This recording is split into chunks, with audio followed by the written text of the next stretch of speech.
आज आपको एक विशेष चर्चा पर आमंत्रित कर रहा हूँ आनंद भाई। जी साहब। जैसे हम लोगों के यहाँ ज़मीन की पैमाइश में 20 विश्व का एक खेत पूरा माना जाता है। हाँ जी। खेत की संपूर्ण तब मान्य होती है जब वो 20 विश्व पूरा होता है।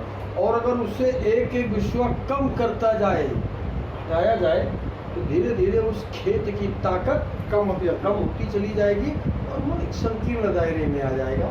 तो इसी तरह मैं आपको ये बताना चाह रहा था कि मनुष्य के जीवन में जो शक्तियाँ हैं वो 20 शक्तियाँ प्रवाहित रहती हैं। 20 तरह की ताकतें प्रवाहित हमारे अंदर रहती हैं। वो किन किन कारणों से वो शक्तियाँ एक एक एक करके कम होती जाती हैं और मनुष्य शून्य में आ जाता है। और एक चीज़ देखा होगा कि यार भला आदमी बड़ा प्रभावशाली है, वो समाज में भी कहीं खड़ा हुआ, कहीं गया, कहीं कुछ बोला तो लोग उसे ज़्यादा तवज्जो देते हैं। क्यों? इसका कारण है कि उसके पास संपूर्ण शक्तियों का तेज है और आप बहुत कुछ कर रहे हो लेकिन समाज में वो व्यक्तित्व नहीं प्राप्त हो पा रहा, कारण कि आप तेज ही नहीं।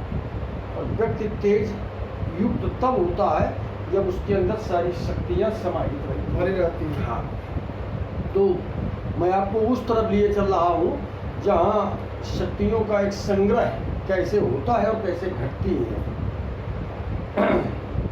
कि 3 विषय हारे, मनुष्य के अंदर की 3 शक्तियाँ क्षीण हो जाती हैं। कि 3 विषय हारे और पर काज के बिगाड़े से।